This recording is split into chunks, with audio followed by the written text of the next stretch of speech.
nous pourrions à ce moment-là nous comparer aux chiffres qui sont faits à partir donc, de l'étranger à travers des organismes indépendants ou gouvernementaux ou autres, ou internationaux, et nous pourrons nous comparer utilement, et nous pourrons, le 132e par exemple, là vous me dites c'est beaucoup, mais beaucoup par rapport à quoi ? Par rapport à quoi ? Par rapport à ce qui se fait à l'étranger. Et je suis un peu d'accord avec ce que dit Dabouz à propos, par exemple, du détail concernant le coût de la connexion téléphonique. Effectivement, la connexion d'un téléphone n'a pas le même coût chez nous qu'aux États-Unis ou en Slovénie ou en URSS. Donc, il faudrait que l'Observatoire des TIC soit le nôtre et c'est lui qui doit produire des chiffres pour nous. Et produire l'information qui sera un repère pour ces organismes qui classent. À ce moment-là, la place de 132e voudrait dire quelque chose pour le moment. Effectivement, c'est effarant, mais effarant par rapport à quoi ? C'est juste un chiffre, rien d'autre. Ok. Alors, M. Alel Jawed ? Pour revenir à ce classement en centre d'imposition, moi je ne suis pas très fan personnellement de ce type de classement. Par définition, je pars d'un principe simple, les TIC sont là pour améliorer mon cadre de vie. Donc c'est ce que aspire tout Algérien, comment les TIC peuvent améliorer le cadre de vie. Donc aujourd'hui, l'utilisation, elle est perceptible dans le cadre de l'état d'avancement, le fait qu'on n'ait rien fait pendant un certain nombre d'années, ou les 2 ans ou les 3 ans passés, ou les 4 ans même plus, fait que quelque part on est un petit peu en retard par rapport aux autres. Mais je pense que rattraper les écarts, c'est très facile, il suffit juste de se déplacer à l'étranger pour savoir quelles sont les différences, l'écart. Vous savez, quand vous parlez de 3G et accès Internet, tout le monde a accès Internet sur son mobile. Je pense que c'est pas le problème de l'accès Internet qui cause problème, c'est surtout beaucoup plus de débit qu'autre chose.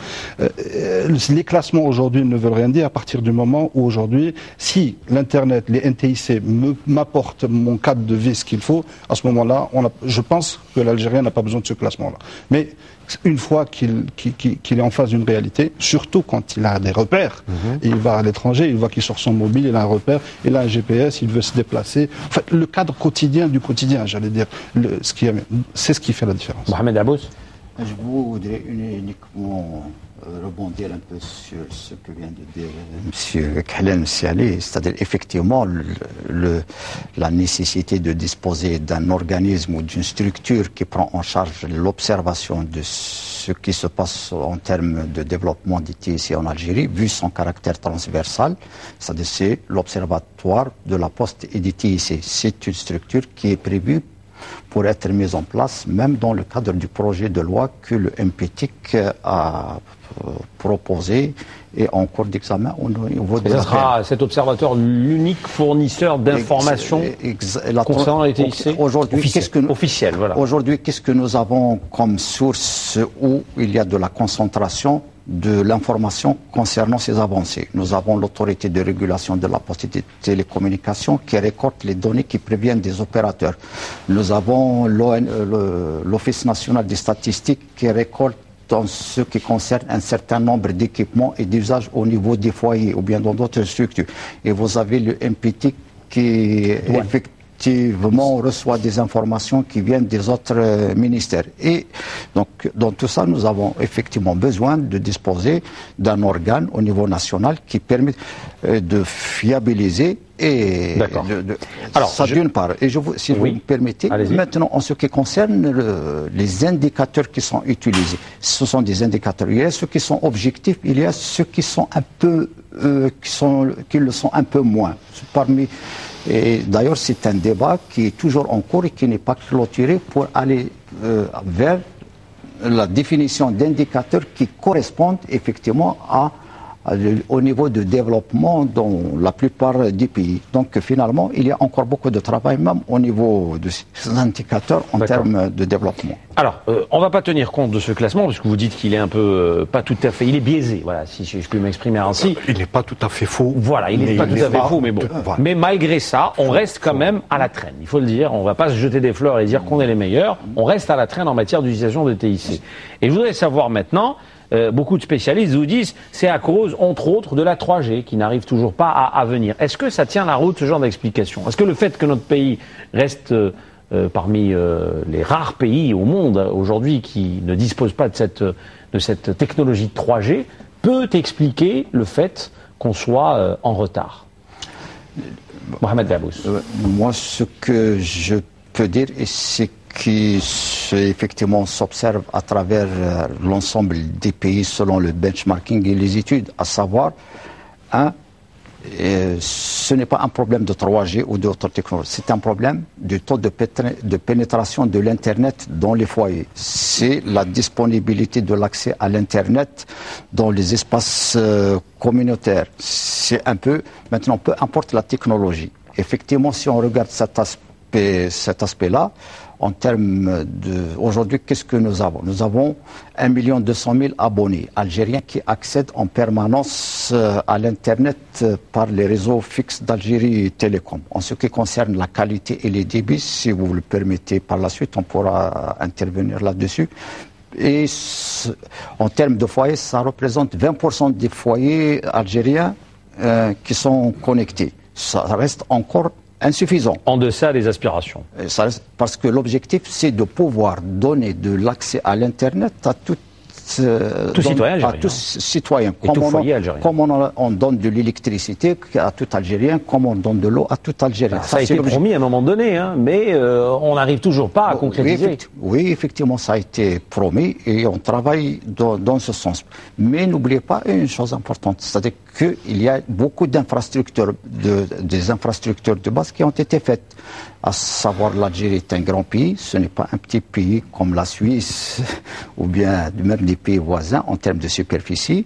Il y a eu un travail considérable en matière de pose et d'introduction de la fibre optique. Vous avez de la fibre optique dans les localités algériennes les plus reculées, que très peu connaissent d'ailleurs. Nous avons de la fibre optique au niveau de... un Gzem, au niveau de Bodj Mokhtar, nous avons de la fibre optique. C'est-à-dire c'est plus de 43 000 km de fibre optique. Nous sommes le pays le plus fibré en termes de longueur de la fibre optique. Mais le plus en Afrique le plus fibré, c'est lui qui dispose... Mais sur une échelle de... Sur la planète? Non, pas sur la planète, je dis au niveau régional. Africain, au niveau régional, nous sommes un pays qui a investi beaucoup dans les infrastructures dorsales. Très bien. Cette histoire de 3G, est-ce qu'elle, aujourd'hui, c'est un paramètre à prendre en considération ou pas? Oui, la 3G n'est qu'une technologie vers laquelle on devrait y aller un jour ou l'autre. On ne peut pas vivre en autarcie. Tous les pays sont passés par là. Pour la plupart, comme vous le savez, sont déjà en train de réfléchir. D'autres sont passés à la 4G et d'autres sont en train de mettre en place également la conception de la 5G. Ce que vient de dire M. Dabouz à propos de la fibre optique, je me rappelle il y a quelques jours où on a posé une question au ministre de la Poste ici, on lui a dit « et la 3G ?» C'est une question récurrente que tous les journalistes posent systématiquement dès lors qu'ils voient le ministre en sortie. Il leur a dit la 3G, on ne peut pas encore, entre autres explications, on ne peut pas la lancer parce que nous devons avoir de la fibre optique, d'abord, parce qu'il faut des gros tuyaux pour faire la 3G. Et un des journalistes lui a dit, mais la Somalie vient d'avoir la 3G. Est-ce que cela veut dire que non seulement nous sommes dépassés dans le cas de la 3G, mais également de la fibre optique? Parce que la Somalie est arrivée à avoir la 3G, donc la fibre optique aussi. Donc, je veux dire, c'est quelque chose qui nous laisse réfléchir. Et quelles sont les véritables raisons? Allez, ouvrons une parenthèse sur cette 3G. Pourquoi elle tarde à venir? Pourquoi nous avons tant de mal à passer le cap alors que nous l'avons fait très facilement pour la technologie NMT de l'époque, donc à la fin des années 90, le GSM, la 2G, la 2G,5 à laquelle on est, ou la 2... Alors, vous, justement, en tant qu'AFSI, est-ce que vous connaissez aujourd'hui les raisons qui font qu'il y ait blocage? Les raisons, moi j'en ai donné une qui est très simple. Qui est en fait un peu politique. La 3G, c'est quoi? C'est permettre à n'importe quelle personne qui dispose d'un smartphone ou d'une clé USB capable de se connecter à la 3G, de pouvoir de l'Internet mobile au débit à partir de n'importe quel outil tel que je viens de définir. Autrement dit, la 3G peut aller de 2 mégas à 42 mégas théoriquement. Cela veut dire qu'on va allègrement dépasser le type de débit que nous avons avec la DSL actuellement. Je parle du citoyen moyen qui tourne autour de 1 méga, 2 mégas au mieux. Bon. Cela veut dire quoi? Ça veut dire que le jour où on aura la 3G, avec ce débit-là, tous ceux qui n'ont pas la possibilité d'avoir la DSL, et d'après les chiffres que Internet chez eux, à domicile, voilà, d'après les chiffres que vient de donner M. Dabouz, il y a uniquement 1,2 1 200 000. 1 200 000 qui ont la DSL. Du coup, on a potentiellement 37 millions d'Algériens qui peuvent avoir de l'Internet au débit mobile à partir de leur smartphone, de leur laptop, s'il est muni d'une clé USB, ou même de leur PC, s'il est muni d'une clé USB. Et cela veut dire quoi? Cela veut dire que Algérie Télécom, qui actuellement vit uniquement de ce que rapportent les 1 200 000 abonnés, avec aucun service à valeur ajoutée dessus, les gens vont tout simplement déserter et aller vers le mobile. Donc vous pensez que c'est la mort d'Algérie Télécom si on lance la 3G? C'est un peu cela. Maintenant, la solution pour Algérie Télécom, parce qu'on m'a posé la question, et Algérie Télécom, qu'est-ce qu'elle doit faire? Elle doit faire ce qu'elle a promis de faire il y a au moins une dizaine d'années, aller vers les services à valeur ajoutée, comme le font tous les opérateurs historiques de par le monde. Jusqu'à présent, on n'a vu aucun opérateur historique qui a disparu à cause de cela. Par contre, on n'a jamais vu un opérateur historique étatique être le driver, être le moteur des TIC dans son pays. Et actuellement, nous n'avons qu'un seul opérateur des TIC en Algérie, c'est Algérie Télécom.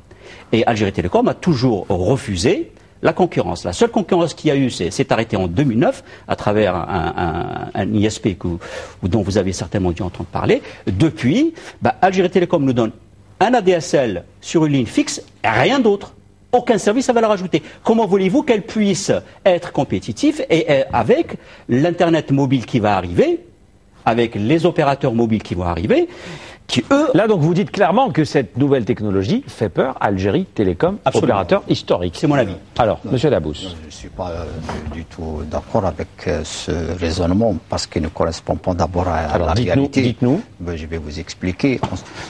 En ce qui concerne le dossier 3G, c'est-à-dire que la raison qui a été communiquée et annoncée à plusieurs reprises est que la 3G ne sera pas lancée jusqu'à ce que le problème que l'État algérien avec OTH soit réglé. C'est-à-dire qu'il y a un dossier en cours d'étude, en cours de traitement. Vous parlez du rachat de l'opérateur. Exactement, le dossier d'acquisition et dès que l'opération d'acquisition se finalise au niveau... Oui, mais là, ça traîne, ça fait quand même 2 ans, mine de rien. Oui, effectivement, c'est un dossier assez complexe. Ça va traîner encore 10 ans, donc on va encore attendre 10 ans la 3G. Bon, tout d'abord, nous ne l'espérons pas, et deuxièmement, nous ne le pensons pas. Je l'espère.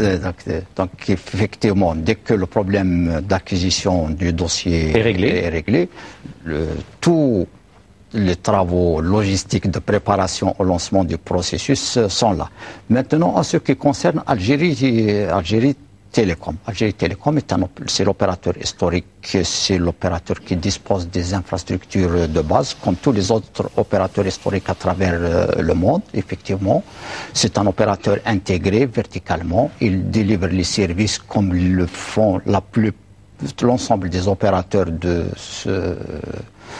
c'est-à-dire ce genre de technologie. De ce genre de technologie à travers le monde. Vous n'avez les plus proches et les plus connus, c'est France Télécom, c'est British Telecom, c'est Maroc Télécom à côté, etc. Donc sur ce plan. Maintenant, effectivement, aujourd'hui, Algérie Télécom offre de l'accès à l'Internet à travers le fixe avec d'autres services. Il y a le manque de services et là, je pense que la question mérite d'être discutée en ce qui concerne les rôles des fournisseurs de services Internet, de telle manière à trouver les modèles économiques qui permettent, bien entendu, qui permettent à ce que cette activité soit rentable pour les différents acteurs. On a 2 explications pour le moment. Je pense, j'adhère entièrement au concept qui vient d'être évoqué, à savoir, à ce que l'opportunité de la 3G en Algérie ne se pose plus. Bon, c'est le moment opportun de la lancer. Il y aura plus d'effet d'annonce, parce qu'à chaque fois on dit ça sera ce mois-ci, le mois prochain, mois de juin.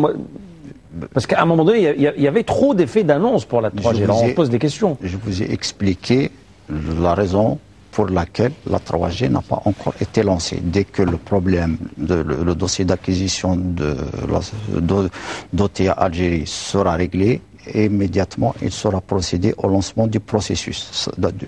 Maintenant, donc vous pensez que c'est systématique, dès que c'est réglé? Bien sûr. Tout est en attente jusqu'à ce que ça se fasse ou d'autres options puissent être envisagées par le gouvernement. Maintenant, en ce qui concerne un point important, c'est-à-dire, M. Triki vient de dire, bon, la 3G ne va pas offrir des débits aussi comparables à ceux qui sont disponibles et qui peuvent l'être sur le fixe. Ça, effectivement, il ne faut pas attendre à ce que la 3G va régler le problème du haut et du très haut débit en Algérie. Ce qui va le régler, c'est beaucoup plus l'extension et la densification des réseaux fixes. En ce qui concerne la question du Wi-Fi, vous avez bien dit qu'au niveau de certaines cités ou bien campus universitaires, il y a déjà des déploiements. Et il est prévu de déployer encore davantage sur les places publiques le Wi-Fi, c'est ce qu'on appelle le Wi-Fi en outdoor et d'autres technologies comparables qui vont venir. Le Wi-Fi n'en est qu'un exemple. Maintenant, en ce qui concerne les difficultés objectives qui ralentissent, qui entravent un peu, qui ralentissent l'augmentation du taux de pénétration de la DSL vis-à-vis de la distribution. Nous n'avons pas un problème au niveau des backbones, c'est au niveau de la distribution. C'est ce qu'on appelle la boucle locale d'Algérie Télécom. Et là, effectivement, c'est connu, les réseaux fixes sont des réseaux qui demandent beaucoup d'investissement, c'est-à-dire le kilomètre de fibre optique ou bien une canalisation coûte beaucoup d'argent, nécessite beaucoup de temps, et ça dépend où est-ce que vous la réalisez.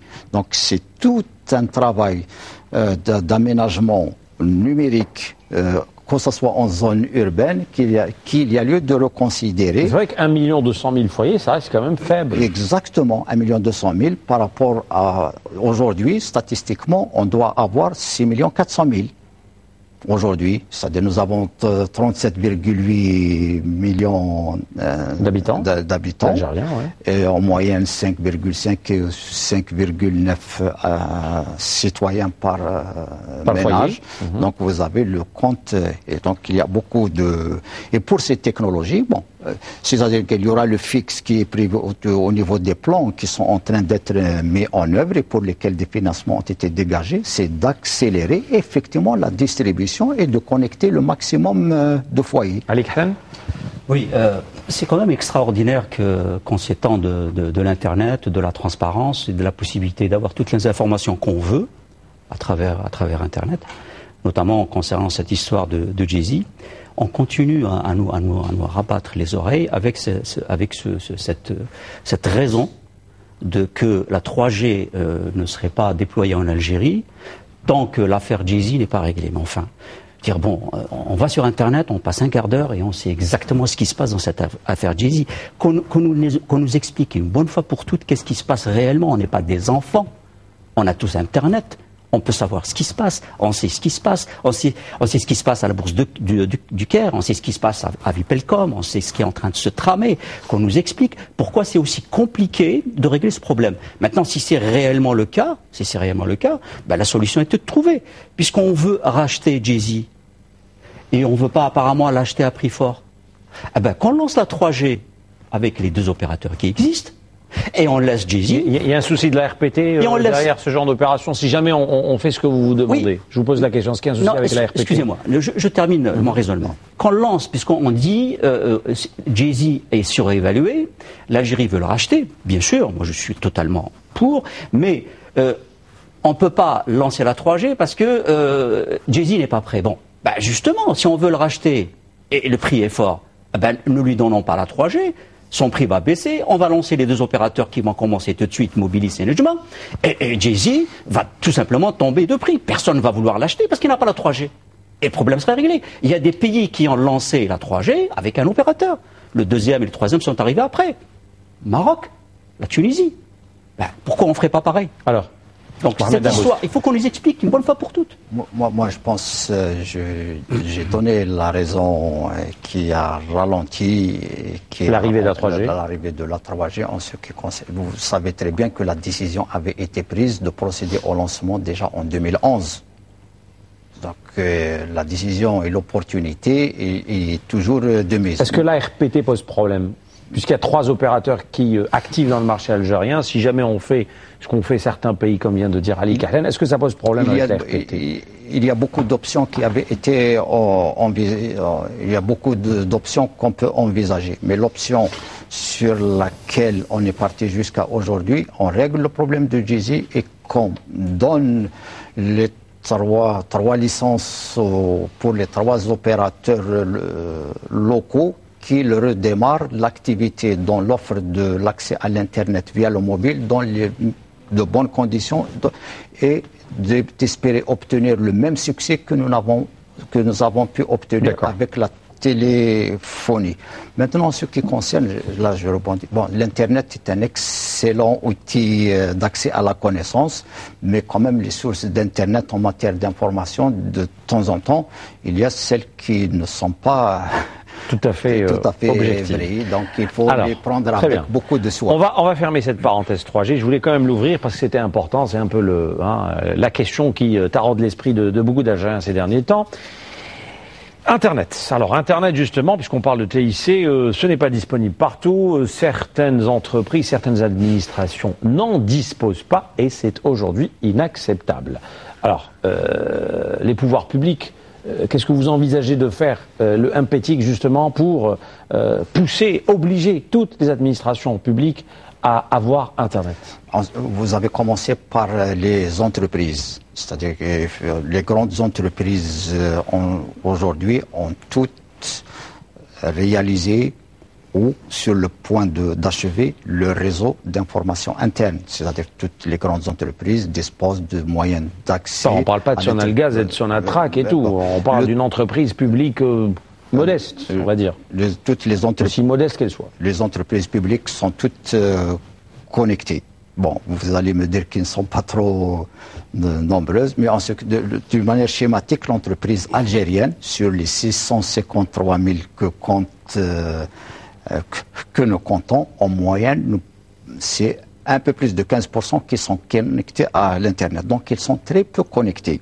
Donc, effectivement, il y a tout au niveau de la stratégie du haut et du haut débit pour accélérer leur connexion qui est prise, à savoir là où il y a une zone d'activité, là où il y a une zone industrielle, immédiatement les raccorder par de la fibre optique d'une manière plus sécurisée. C'est pas uniquement donner de l'accès, c'est donner un accès en plus de qualité. Le problème ne se pose pas pour les universités aujourd'hui, pour les hôpitaux? Pour les universités, oui. Je pense que nous avons, au niveau des universités, nous avons pu réaliser avec le réseau ARN, c'est-à-dire qui a été par le ministère de l'Enseignement supérieur, un réseau formidable. Aujourd'hui, ce sont plus d'une centaine d'universités ou centres de recherche qui sont connectés via ce réseau ARN et que chacune de ces universités est reliée par 100 mégabits. Ce n'est plus de mégabits d'il y a... D'accord. Et les hôpitaux, dernièrement? Parce je crois savoir qu'il y en a certains qui n'ont pas Internet. Au niveau des hôpitaux. Même un qui n'est pas très loin d'ici. Oui, je parle d'hôpital Mustapha, qui est quand même une référence. Souvent, il y a des problèmes d'Internet. Il a des problèmes d'Internet, mais quand même, l'hôpital Mustapha... Il y a des professeurs qui n'ont pas Internet dans leur bureau. Là, vous posez une autre problématique sur laquelle je pourrais intervenir par la suite. Tout d'abord, en ce qui concerne le réseau du ministère de la Santé. Je vous demande d'être assez bref, comme ça on va... Oui, mais parce qu'il y a beaucoup de choses à dire. Oui, c'est pas évident, c'est vrai. C'est-à-dire que le ministère de la Santé, quand même, il a été un ministère, et parmi les premiers à avoir déployé tout un réseau. Ce sont plus de 800 établissements hospitaliers qui relèvent du ministère, qui sont connectés par de la fibre optique. C'est Algérie Télécom d'ailleurs qui l'a réalisé. Qui a réalisé cette opération. Maintenant, au niveau de la distribution, c'est ce qu'on appelle les LAN, les réseaux locaux, pour pouvoir distribuer les arrivées. Il y a encore un travail à faire et qui va se faire. Alors justement, on parlait d'Internet à l'instant et Ali Kahlen voulait rebondir. Absolument. Avant de passer au dernier point. Chez nous, on a pris l'habitude de faire des TIC un outil politique. Et les professionnels, du coup, en ont été dessaisis. Vous voyez un peu ce qui se passe depuis pratiquement une dizaine d'années, parce qu'il s'agit de 10 ans, on parle de 10 ans. On passe notre temps à utiliser les TIC pour faire des annonces. Alors ça donne quoi? Ça donne qu'on n'a jamais le temps de bien faire les choses. On les fait toujours à la va-vite. parce que quelque part il y a une date à respecter, quelque part il y a une annonce à respecter, et on le fait juste pour cette annonce-là. Et on dit on n'a pas le temps, c'est pressé. Mais une fois que c'est fait, bien évidemment on se rend compte que ça a été mal fait, parce que forcément ça ne peut pas être bien fait, parce que ça n'a pas été réfléchi, ça n'a pas été planifié, etc. Et là, comme par enchantement, on a tout le temps du monde pour refaire, et on a même l'argent. Ça c'est merveilleux. Alors cela m'amène à dire, effectivement, l'Internet est partout, comme disait M. Dabous. Effectivement, il y a une capillarité fibre optique est en train de s'installer un peu partout, aussi loin que le fin fond du Sahara, etc. Le problème, c'est qu'il ne s'agit pas uniquement de tirer l'Internet. D'abord, quel type d'Internet? Quelle qualité? Qualité de service, je veux dire. Oui. Ensuite, qu'est-ce qu'il y a sur cet Internet? Quels sont les services? Est-ce que j'ai des services en ligne? Est-ce que le citoyen va en profiter? Bon, j'ai une connexion Internet à la maison, mais qu'est-ce que je vais en faire? Bon, j'ai peut-être un étudiant ou un élève qui va l'utiliser, mais et en plus, qu'est-ce que je peux faire? Quand on voit ce qui se passe, surtout l'Internet est là pour nous le montrer, ce qui se passe dans le reste du monde, qu'est-ce qu'on fait avec l'Internet, tous les services qu'il y a? Je ne parle pas de la télévision, je ne parle pas de toutes les applications, je ne parle pas de la sécurité, je veux dire, il y a des services à valeur ajoutée qui sont sur l'Internet. Or là, on lance l'Internet en pâture, on dit voilà, vous avez une connexion, point. Et puis bon, moi, quelque part, ça fait une annonce. Donc le problème, c'est qu'il faudrait absolument dessaisir le politique et laisser les TIC aux professionnels que nous sommes. D'accord. Moi, je ne peux que m'adjoindre à tout ce qui vient d'être dit, mais au préalable, d'abord, l'infrastructure est nécessaire. Vous ne pouvez pas envisager de développer des services de qualité sans avoir un minimum d'infrastructure, ce qui est quand même important. Deuxième chose, une infrastructure ne doit pas être une fin en soi. La fin en soi, pour tirer réellement bénéfice des avantages qu'offrent les technologies de l'information et de la communication, il faut que ça soit utile pour le citoyen, il faut que ça soit utile pour l'entreprise dans sa vie quotidienne, dans sa relation avec le client, pour l'entreprise, etc. Et là, nous devons pas il y a à travers les infrastructures qui ont été déjà l'introduction de plus en plus massive, et là il y a un certain nombre d'exemples qui peuvent être cités d'applications au bénéfice des citoyens, que ce soit au niveau de la santé, que ce soit au niveau de l'enseignement supérieur, en ce qui concerne l'utilisation et l'appropriation par les étudiants, par les enseignants de cet outil, non pas uniquement pour accéder à la connaissance et au savoir, mais c'est pour l'utiliser dans leur processus au niveau de l'université. La même chose au niveau des administrations. Au niveau de la justice, quand même, le réseau de la justice permet aux citoyens aujourd'hui de tirer d'une manière électronique le casier judiciaire, et on peut citer d'autres exemples de cette nature. Donc les services... Mais ça reste quand même insuffisant. On peut citer et se féliciter effectivement de... Non. Mais ça reste insuffisant.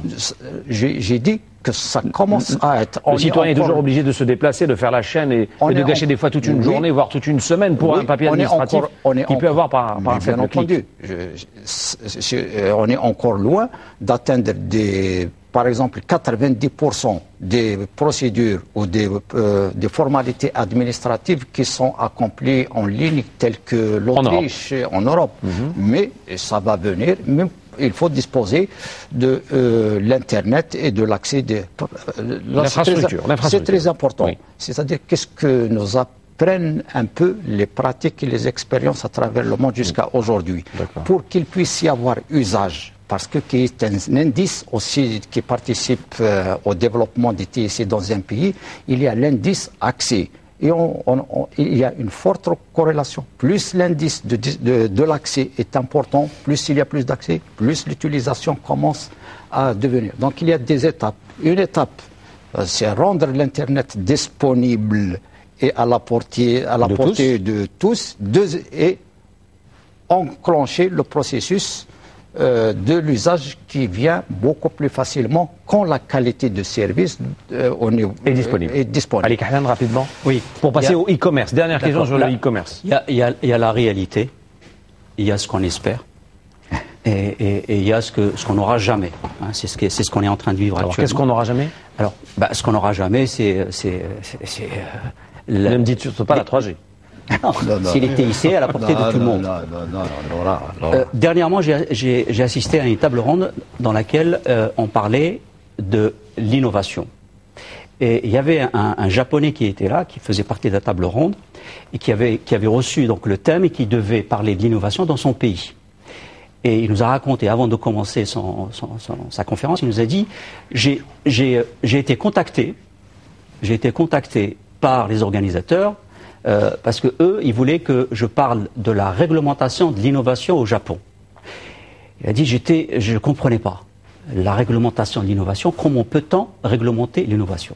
Et là, je voudrais inviter quelqu'un qui devait être là, mais en fait, il est toujours là. C'est la bureaucratie. La bureaucratie chez nous, elle tue tout à tous les niveaux, pas uniquement les TIC. Je vais citer deux unités qui nous gèrent en Algérie, qui sont l'ARPT, l'autorité de régulation de la poste et des télécommunications, qui est là, qui est devenu un outil bureaucratique, où tout est pratiquement bloqué. Je prends comme exemple la nouvelle loi des TIC, qui est actuellement au niveau de l'APN à l'étude. Savez-vous que les smartphones, une fois que cette loi va passer, tous ceux qui ont un smartphone vont être de facto, le lendemain que la loi est promulguée, vont être de facto des délinquants. Est-ce que vous savez pourquoi? Parce que tous les smartphones ont un GPS. Les GPS en Algérie est soumis à autorisation. Et si vous n'avez pas l'autorisation d'utiliser le GPS, vous êtes un délinquant. Vous êtes potentiellement un délinquant. Un homme de loi peut venir vous demander est-ce que vous avez l'autorisation de votre GPS? Je ne pense pas que ça soit pour les smartphones. C'est plus pour les utilisateurs professionnels, même au niveau des voitures, etc. Parce qu'on avait déjà fait une émission là-dessus. Vous avez peut-être, je sais, j'ai le suivi, vous avez peut-être raison, mais la loi ne le stipule absolument. Donc il y a un vide juridique peut-être. C'est pas tout à fait clair. Algérie Télécom, en 2008, on était une douzaine d'ISP. On avait été sollicité à l'époque par le ministre, disant, écoutez, il faut faire quelque chose dans le contenu, il faut faire du service à valeur ajoutée, il faut aider Algérie Télécom. Vous êtes dynamique, vous êtes des privés, vous avez la possibilité d'avoir une veille technologique beaucoup plus appropriée qu'Algérie Télécom, qui est lourde, qui est là pour les infrastructures, qui est là pour voir loin tout ce qui est capillarité et autres. Essayez de nous aider. On a créé ce qu'on appelle un GIC, un groupement d'intérêt commun, qu'on a appelé à l'époque Tuisa Télécom, une douzaine, et avec des équipementiers d'un côté, Algérie Télécom de l'autre, et nous, donc un triangle vertueux, on devait donc mettre des services à valeur ajoutée sur le lien que nous louerait Algérie Télécom. Figurez-vous qu'à l'époque, c'était l'actuel ministre de la Poste et TIC qui était PDG d'Algérie Télécom. Lui, je dois le dire, nous avait aidés à l'époque. Et on pensait réellement que tout allait se débloquer, qu'on allait réellement travailler. On a passé des mois là-dessus. Les équipementiers étaient partants avec nous, les grands équipementiers. Faites vite, s'il vous plaît. Et figurez-vous qu'au bout de 6 mois, le PDG de l'époque d'Algérie Télécom a tout simplement avoué la chose suivante. Je ne peux pas venir avec vous parce que les employés ne veulent pas, les cadres ne veulent pas d'Algérie Télécom. Et qu'est-ce qu'on peut y faire? On ne peut rien faire. Ça fait partie des choses qui font donc que... c'est un peu la bureaucratie de manière générale. Les TIC sont bloqués chez nous. J'aimerais terminer, s'il vous plaît, par le e-commerce. Depuis le temps qu'on en parle et on le voit toujours pas venir. Les spécialistes vous disent que c'est un problème de monétique. Tant que la monétique n'est pas vraiment développée en Algérie, il ne faut même pas penser au e-commerce. Quel est votre avis là-dessus? Et on terminera.